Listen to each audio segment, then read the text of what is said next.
Welcome to ABL, Down on the Farm. Our motto is ABP, always be prospecting. We focus on prospect analysis. Get ready to win your Dynasty League. Hello, everybody, and welcome to ABL Down on the Farm, episode 59, where we talk all things baseball prospecting, but especially prospecting in the ABL, a 30-team Dynasty League with 20 spots per team for minor leaguers for a glorious 600 prospects. And on today's show, I'm going to cover a handful of guys that I really believe in going into next season, to one degree or another, I suppose, but that may be a little undervalued by the prospecting community as we enter into the off-season phase of this fantasy baseball season for Dynasty leagues. These players may be good targets to trade for in certain leagues, depending on the scoring format, or to be picking up as we go into spring training next year. Just thinking about, capitalizing on some, market inefficiencies with respect to each one of them. And so I'll talk about each one in a little bit of detail today on today's show. Hopefully you find it interesting. So let's jump right in. I prepared a slide deck as usual. The first one I wanted to talk about was Liam Doyle of the St. Louis Cardinals. I happen to own him in ABL and a couple other leagues. Many of my league mates own him in the leagues that I'm in. So interesting prospect. It's really a tale of two halves, but let's start with the basic, biographical details on him. 6'2", 220, average height for a starting pitcher, but a very big framed kid, strong lower body. He's 22 years old, just over 22 at AA, so perfectly fine age for level, particularly for a college pitcher. His calling card is a 70 grade fastball. He does have 3+ or potentially plus off-speed pitches, including a slider that has been working really well this year. And the big question for Doyle, in addition to refining and getting the most out of those secondaries to complement his fastball, has been his command. And he's a high-effort delivery. I think I talked about that on the draft preview show earlier this season about Doyle. We read that a pitching prospect has a high effort delivery. I always read two things into that: higher risk of injury because of the effort that's being put into the delivery itself, and the risk of command issues. And the other thing he has is, really already command problems coming into the season. So that was a big task for the Cardinals to, work on during the year to not only develop his secondary pitches, make him a little bit less reliant on his fastball, which he over-relied on in college because he could get away with it there. Different ball game when you come to AA in the minor leagues, excuse me. So, what has happened as it's played out. Well, I put up his first half stats on the screen there. Obviously, completely horrible. His surface stats are terrible: 6.08 ERA, 161 WHIP. Just dreadful command, really inconsistent from start to start, even on the good things he brings to the table. First half to forget. But during that time period, the Cardinals coaching staff was spending a lot of time working with him, adjusting his approach, refining his command. And in the second half, he's put up very good numbers. You can see a 182 ERA, 1.13 WHIP, still a little bit high on the WHIP. The one thing that really jumped out to me from first half to second half for Doyle is the batting average against. There's a lot of noise in that stat, particularly when you're talking about this few innings pitched overall, but 100-point drop basically. And if you look at his hits per game or per start, they're really going down. Sometimes one, sometimes just 2 hits. And so the overall stat line, he's got a 30.7% K rate, 13.1% walk rate, still very bad on that front overall, and a 17.6 K minus walk rate. But in the right-hand column, I wanted to highlight his most recent spurt of starts, which is 8 starts. It's since July 31st. He had a start that day. And we've really seen a dramatic change in his performance over those starts. It's only 21 innings. So again, don't want to overread into a small sample size, but directionally, this is really encouraging to see for a guy like Doyle. 40.7% K rate, 9.9% walk rate, under the 10% that you want in my book, as a, ceiling for a pitcher.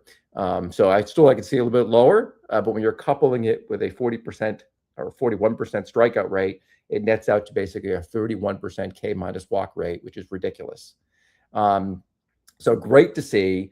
He's starting to get a little bit of momentum in the industry as a guy to, hold on to. So it's right now Not a great time to acquire him, although most trade deadlines have passed in Dynasty leagues. I still have one that ends today. But Doyle's a guy to like really keep your eye on, because once he gets promoted to AAA, in my view, there could be another wave of struggles as he adjusts to AAA. And if that happens, it might be the time to swoop in and buy him. This is a guy who projects, assuming his command continues to stabilize, as a top of the rotation starter for the Cardinals, an ascending team at the major league level with a good defense behind him, that could be in the major leagues next year, assuming we have a season. So let's put it this way. He'll be in the major leagues the next major league season we have, barring injury. So, a guy you might be able to capitalize. Again, I always look for players, prospects, when they're ascending from one level to the next for maybe a struggle, and that's a good buy low opportunity for them.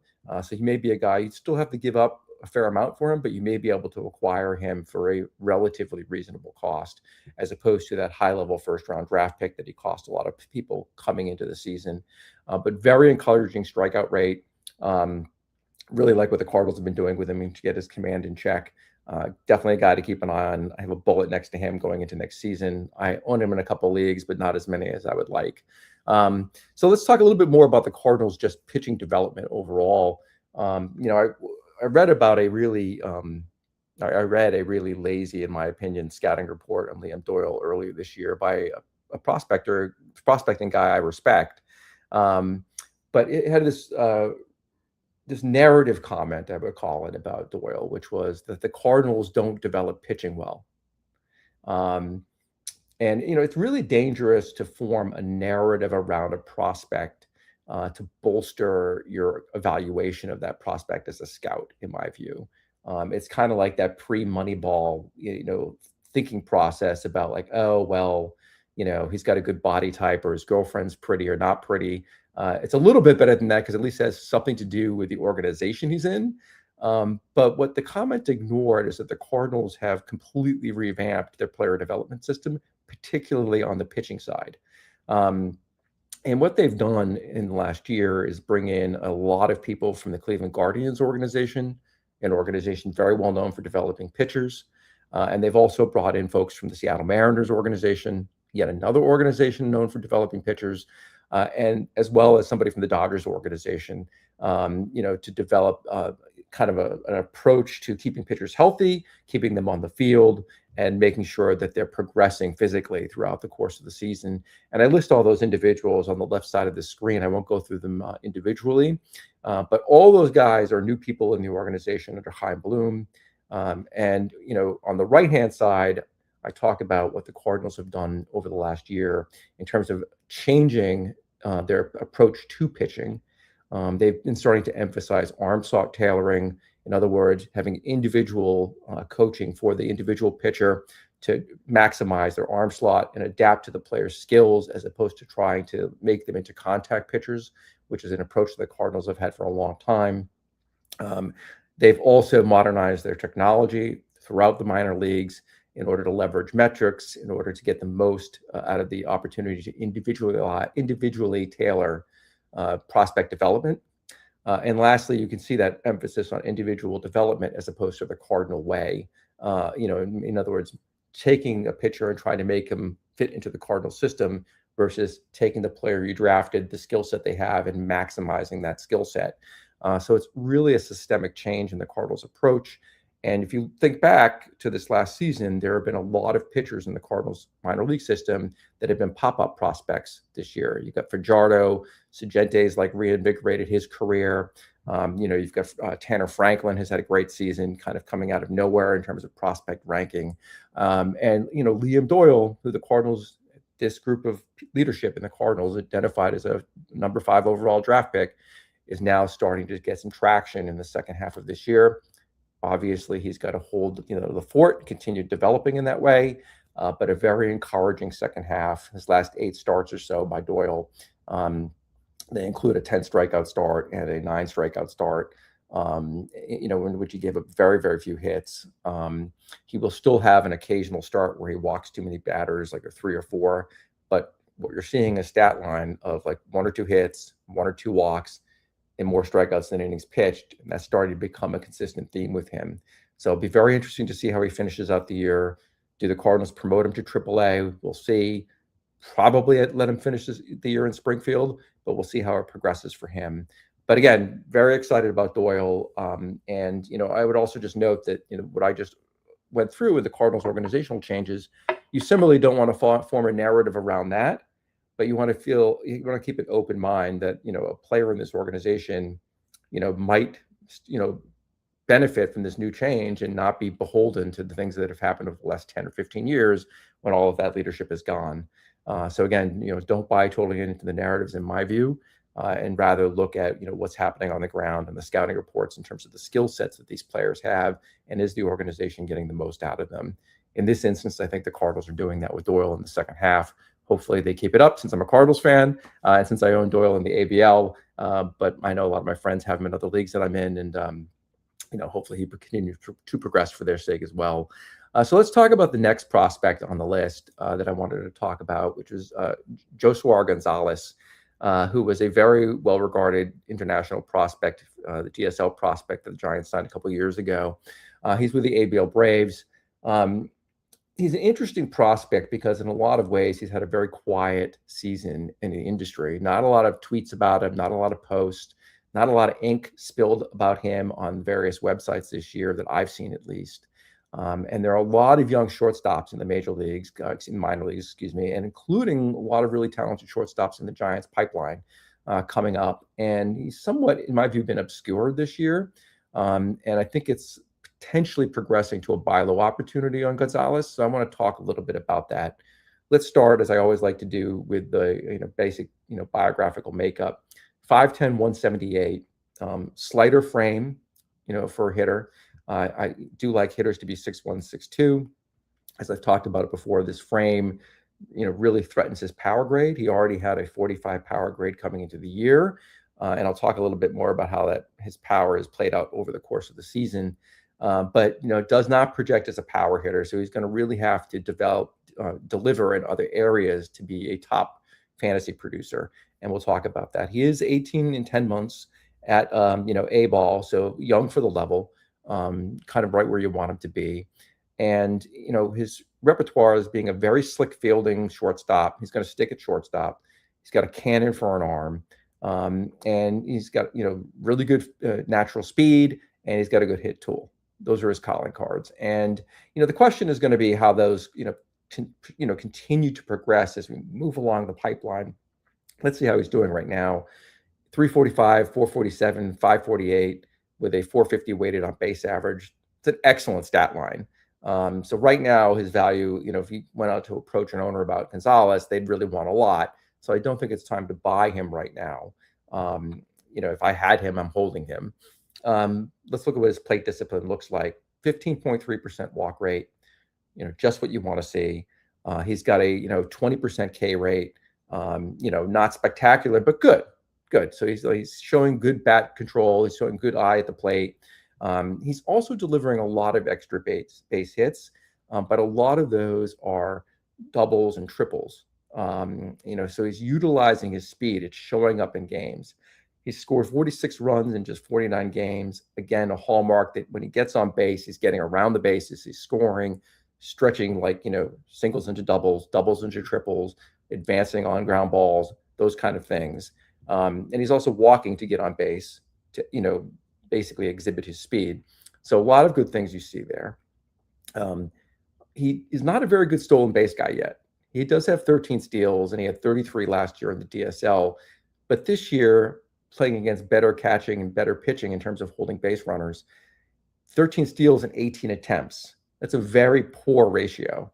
And he's going to have to exhibit greater stolen base efficiency to really unlock value at a major league fantasy level, because he does not have power. And his slugging percentage here is a little deceptive, because a lot of that is based on the doubles and triples against single A pitching. When he gets to high A and gets to double A, that's something you're really going to watch. I think it's going to come down, and I would not be surprised if a guy like Gonzalez does have a dip as he goes to high A or double A ball. And that's the time you might want to buy him, provided you see two things. Number one, you see that walk rate continue to hold in that mid 15 range, somewhere between 12% and 17%, that's where his value is really going to get unlocked. And you'd want to also see greater stolen base efficiency, because if you can actually get up to that 80% mark in terms of conversion rate on stolen base attempts, this is a guy who could project at the top of an order, be a high on base guy with the walks and his contact approach. Naturally, you want to see that strikeout rate stay 20% or below, and he's going to end up playing a lot because of his glove. And so he could, if he ends up at the top of the order, really deliver a lot of value. And I'll talk about the comment in the comment box in a second. The downside with him is that if he does not convert on the stolen bases, if he does not get his walk rate, if it slips a little bit closer to 10% or 12%, you could see a bottom of the order player. So a comment from Jason in the chat is like, who's the Giants shortstop of the future, Gonzalez or Hernandez? That's a good question. I think Hernandez is a better fantasy prospect for a lot of reasons that I covered earlier this year, including his better power potential. Another small frame guy, by the way, but Gonzalez is a better fielder. So in terms of who do I think is going to actually play shortstop for them, I think it's going to be Gonzalez. And I would not be surprised to see Hernandez move over to second base or to the outfield eventually. Obviously, there's a possibility they could trade one of these guys. But both really terrific prospects. They also, by the way, have Johnny Level coming up the ranks. And Joniel Hernandez, who they got in a trade from the Padres earlier this year, is another terrific prospect who's a little further behind in terms of progression of his development. But he's putting up terrific offensive numbers himself. So they have a bounty of shortstops coming up in the Giants organization. Probably will force some trades, as they progress further into their careers and given the needs the Giants will have at the major league level. But very exciting problems to have if you're the Giants. As I've talked about throughout the year on the show, shortstops tend to be the best athletes on the field, along with center fielders. They have a lot of flexibility in terms of where they can play.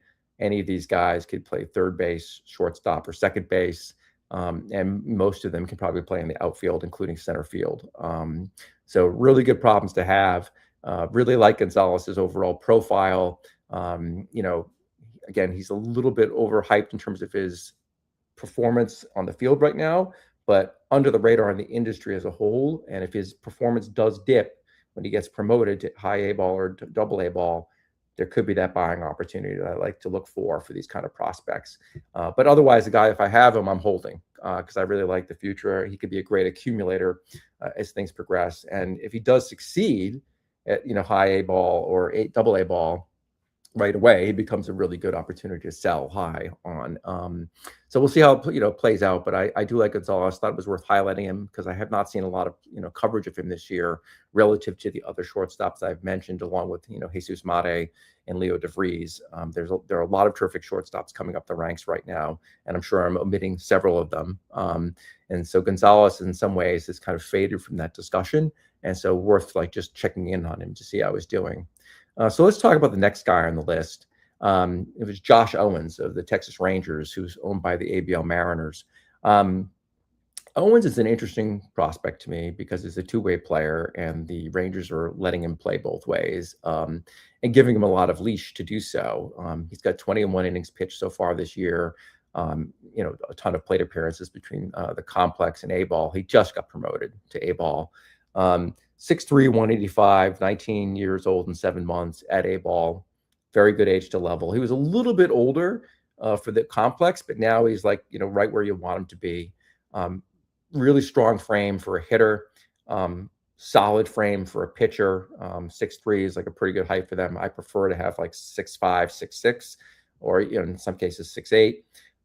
But you want to see him put on a little bit of weight, muscle as a pitcher, particularly in the lower body. Getting up closer to 200 pounds.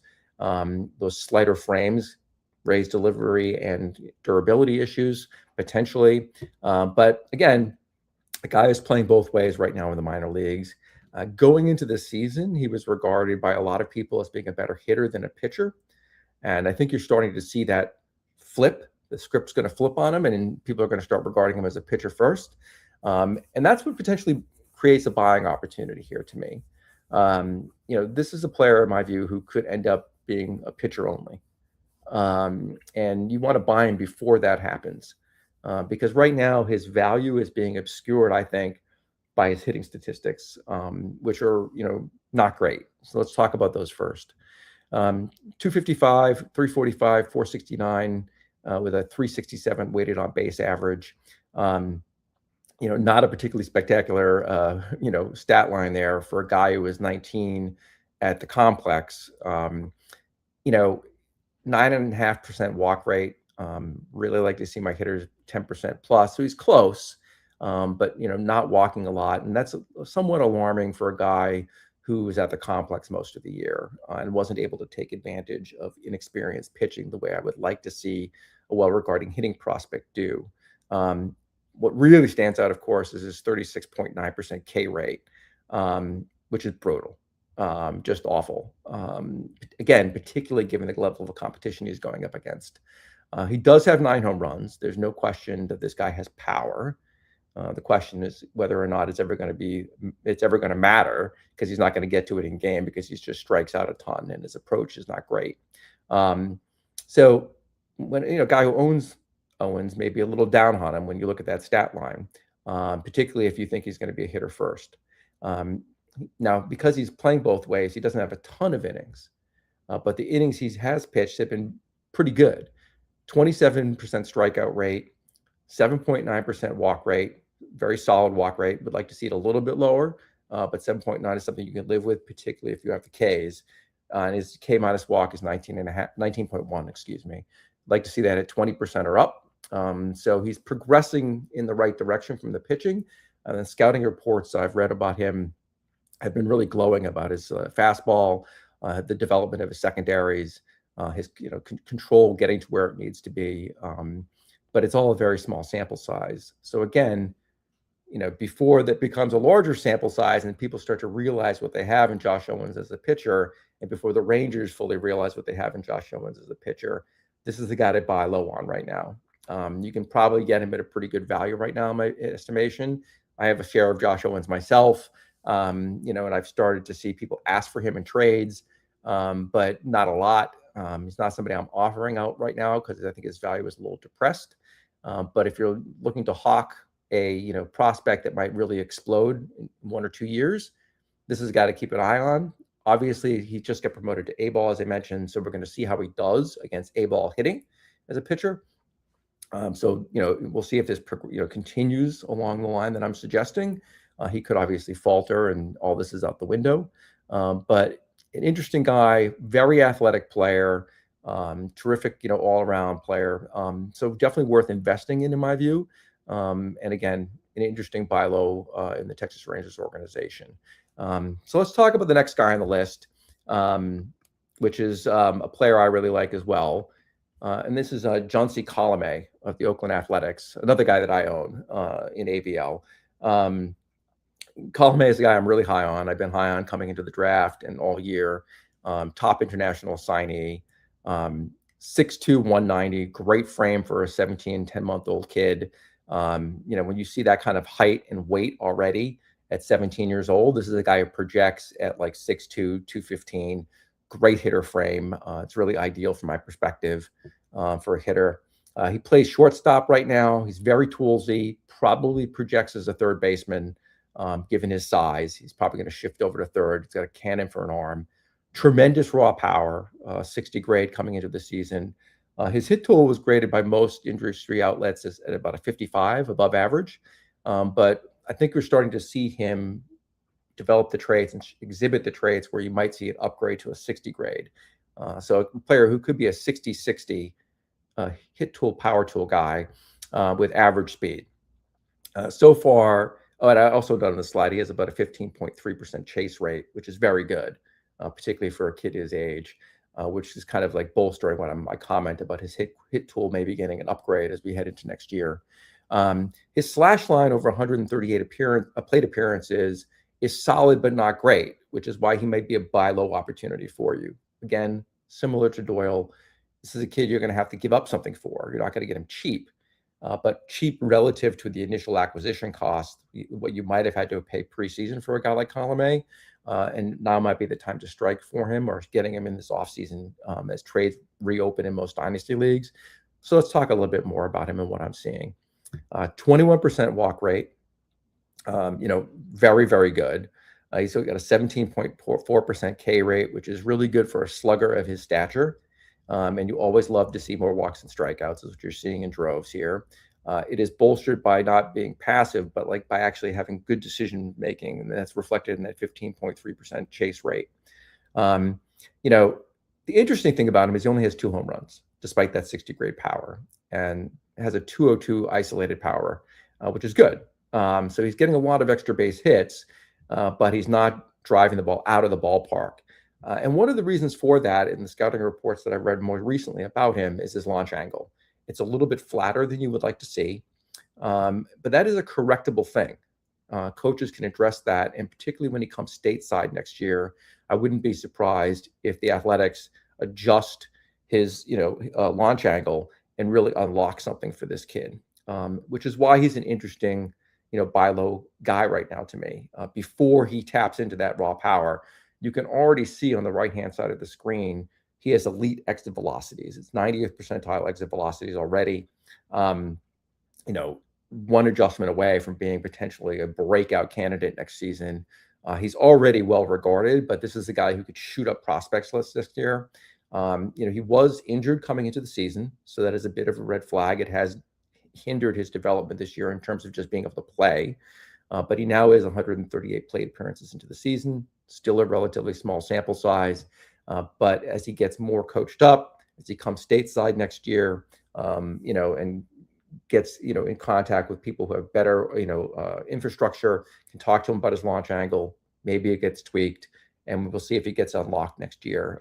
Really exciting prospect, very toolsy middle infielder. Again, probably projects at third base, but a guy I really like a lot. I have Colome again in a couple of leagues, not as many as I would like to have him in. But if he's available in your league through trade, I would go after this guy, and I'd be willing personally to give up a fair amount for him. But a guy you might be able to acquire for a major leaguer in the offseason, or maybe some other prospects who have had better surface stats, and maybe a guy wants to buy into because they're higher on an industry list. But his core value could be very significant, and a guy I really like a lot. So let's talk about the next guy on the list, who's Briggs McKenzie. Briggs is a pitcher I like a lot. I have him in all but one of my leagues. He's a left-handed pitcher, 6'2", 190, kind of like the minimum frame that I want in a pitcher. Ideally, 6'2" is like an average frame. 190 is a good weight for his age. He's 19 and 10 months. Again, would like to see him put on a little weight, get up a little bit closer to 200 pounds, which make him a very sturdy pitcher at that height. He's an A-ball. He's split his season and been progressed up the chain of command by the Braves. Actually, I'm sorry, I think he's in high A now. The Braves promoted him up. Yeah, high A that he's at. So there's just a typo on the slide. I apologize for that. So they started him out in the complex, advanced into A-ball, advanced into single A-ball, and then he got hurt. So he's presently on the 60-day IL with an undisclosed injury. Who knows what it is? It could be a lat, could be an arm, could be a shoulder, could be a knee. We have no idea, because that's the way the system works in the minor leagues. They don't have to tell you. But that could create a buying opportunity for Briggs. And let's talk about what he has done on the field that makes me like him a lot, and it makes me like him a lot more than I even did at the beginning of the year. He's a lefty with plus stuff. His calling card is a devastating curveball. He supplements that with a changeup. He has an average fastball right now, but that seems to be doing a little bit better than people thought it would be doing. He's added some velocity this year prior to his injury. And as I said, there's an IL risk, so that's there. Coming into the year, there were concerns about his delivery because he had a crossbody finish and a very lengthy arm action, which raised issues about his command. And so, what have the Braves been doing to adjust that? And thinking about it, this is an organization, the Braves, that has done a very nice job developing pitchers, adjusting their delivery, moving them around on the mound, adjusting grips, unlocking pitches, and getting the most out of them. And part of what you were seeing was an increase in velocity from him, again, prior to his injury. Overall, his stat line is fine, but not spectacular. He had a 28.7% K rate, which is a very good K rate. 11.1% walk rate, which is too high. Again, 10% is kind of my minimum I want to look for, preferably under 10%. So a 17.5% K minus walk ratio, like to see 20 or above. But a lot of those stats are driven by one bad start, in which he had 5 walks in 3.1 innings. Now we're talking about a very small sample size overall, so taking out one start is a little disingenuous because that makes up 3.1 of his total innings. But when you do take that start out, his K minus walk rate jumps to 23.6%. All right. And his walk rate itself drops below that 10% mark, in fact, below 8%. So strikeout rate holds, right? So potentially like a guy who's unlocking better command with the Braves tutelage, a guy who's already been advanced 3 levels this year, or advanced 2, I should say, from the CPX. So he's gone for 3 levels. Want to monitor his health as we go into the off season. But at 6'2", 190, maybe he gets up to 200 pounds. This is a very, a lefty with a lot of nice pitches. If he develops that command, this guy projects as a 3-2 in the rotation. We'll start probably getting comped to a guy like Max Fried if he continues to develop. We'll see, how he does in the offseason, but it could create a buying opportunity for you, particularly the injury, if you're willing to assume that risk during the offseason, and could be a very sneaky starting pitcher to add, who, when he comes back healthy, and we'll see what that track record looks like. You obviously could wait to find out what the news is on him in terms of the injury, but a guy who could really explode when he gets back on the field, particularly as he progresses through high A ball and then double A. He's being advanced very aggressively for his age too, which is always a good sign when an organization, as I've said before, backs a player and advances him. So those are the players I wanted to cover today. I thought it was worth having a check-in on those guys because they're, again, diamonds in the rough potentially that you could snag in the off season. A little bit later in the season, I'm going to talk about 2 Mariners prospects that are on the verge of promotion, Montez and Arroyo, and some other guys that I'm really eager to see at the major league level as we go into the off season and see what their cups of coffee look like. But until then, my prospect farmers, I'll look forward to seeing you the next time. Hope you enjoyed it. Remember to ABP. Always be prospecting.